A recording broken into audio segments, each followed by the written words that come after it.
Three में जी एक statement आया था 28/11 का कि उसको अरेस्ट करके पेश किया था जी और ऑर्डर शीट ये नहीं कहती कि उसको अरेस्ट किया हाँ गया। जी साहब ये एक छोटी सी बात है, मुझे नहीं मालूम, मैंने जो पढ़ा है अरेस्ट करने के लिए आपके ऊपर हाथ रखा, arrest, you are under arrest, फिर उसको थाने जाके रोड नामचा में डालेगा कि गिरफ्तार कर कस्टडी में लिया गया, फिर एक पुलिस वाले का रोड नामचा डालेगा कि कौन पुलिस वाला उसको कोर्ट के सामने ले जा रहा है, हाँ और फिर वो जब ऑफिसर डिस्चार्ज होकर जो आएगा तो वो बताएगा कि जिसको गिरफ्तार करके हम ले गए उसको छोड़ दिया गया या जेल भेज दिया गया, और फिर वापसी में वो करेगा।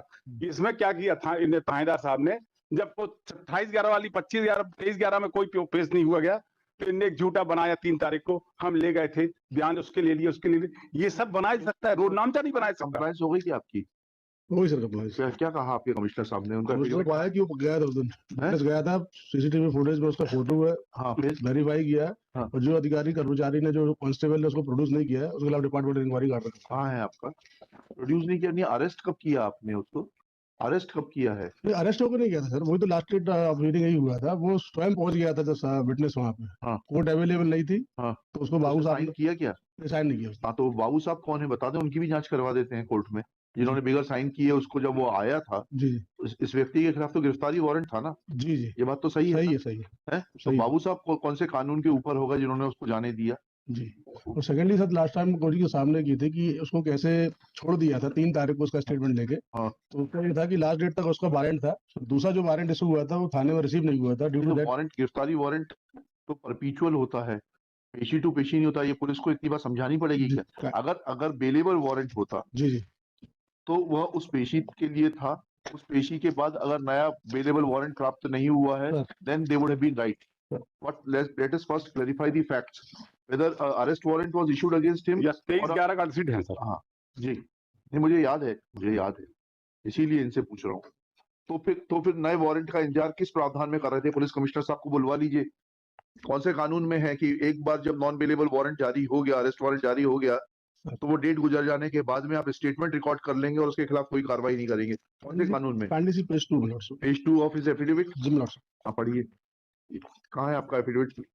आपने तो इतनी मोटी रिपोर्ट पेश की है, इसमें शपथ रिपोर्ट है सर, उसमें इंक्वायरी रिपोर्ट पूरी। पुलिस अधीक्षक देहात जी क्या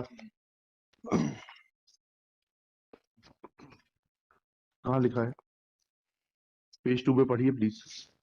उप पुलिस अधीक्षक मुख्यालय देहात जिला भोपाल के पेज 2 पहला फर्स्ट कार्यवाहक प्रधान आरक्षक राजेश राजपूत साक्षी घनश्याम अग्रवाल गिरफ्तारी वारंट न्यायालय से प्राप्त होने व उसके अदम तमील होने संबंधी जानकारी थाना प्रभारी के संज्ञान में नहीं लाने से दिनांक 28/11 को माननीय उच्च न्यायालय में शासकीय अधिवक्ता द्वारा इस संबंध में जानकारी चाहे जाने पर कि उप निरीक्षक रिंकू जाटव को गलत जानकारी देने पर गिरफ्तारी वारंट तामील होते सुरक्षापूर्ण तरीके से आरक्षण देवेंद्र बाबू सौंपने लाभ, इसको तो जिसने बताया नहीं उसको दिया। लास्ट में सामने मेरे लिखा था कि आपका स्टेटमेंट इनकरेक्ट है, उसमें सर चूंकि प्रकरण में कार्यवाहक निरीक्षक विजय बहादुर सेंगर थाना प्रभारी सूखी सोनिया भोपाल द्वारा शासकीय अधिवक्ता महोदय को निर्देशों की उपरोक्त अनुसार त्रुटिपूर्ण व्याख्या करते हुए संशय के कारण अपने अधीनस्थ कथन लेख करवाने संबंधी निर्देश दिए हैं, जबकि वारंटी के कथन लिए जाने का कोई प्रावधान नहीं है जी। अतः कार्यवाहक निरीक्षक विजय बहादुर सेंगर थाना प्रभारी सूखी अधीनस्थ पर पूर्ण नियंत्रण नहीं होने पर शिथिल कार्य बढ़ाने के लिए कार्यालय के आदेश निंदा से काम हो जाएगा? आप मजाक कर रहे हैं? निंदा का क्या इम्पैक्ट होता है? It's a serious offence, it's a major misconduct. और हमने किसका एफिडेविट फाइल करने के लिए बोला था आपको? एफिडेविट एसपी को इंक्वायरी करने के लिए कंडक्ट। एसपी का बोला था, पुलिस कमिश्नर का बोला था? देखें जरा ऑर्डर शीट देखिए। Police commissioner Bhopal with conduct detailed inquiry that under which provision of law. तो वो कहाँ है पुलिस कमिश्नर साहब का? Failing which police commissioner? कहाँ है पुलिस कमिश्नर साहब का? Police commissioner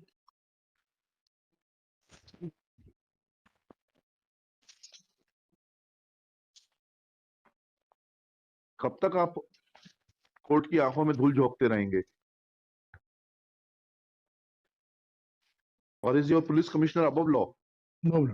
Then where is the report of the police commissioner?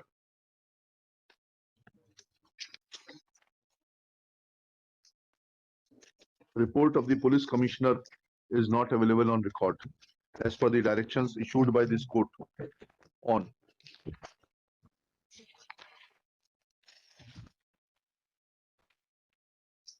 5/12/2022. That report of police commissioner be produced on record. before next date, failing which Police Commissioner Bhopal shall remain personally present.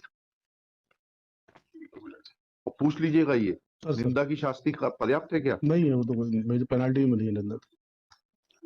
Actually, a detailed inquiry for major misconduct should have been conducted against him because he is hand in glove with the. इसमें लिखिएगा, अभी मत लिखिए, याद दिलाइएगा अगली पेशी पर.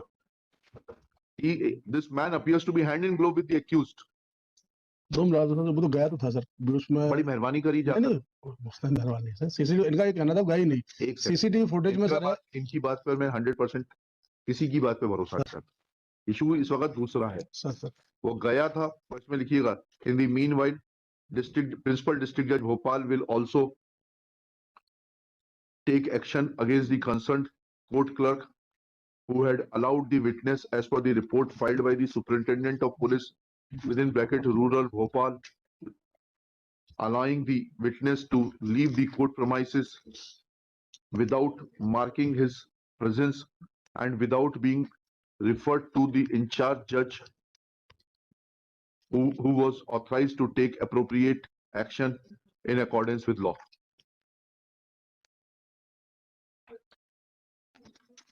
Okay.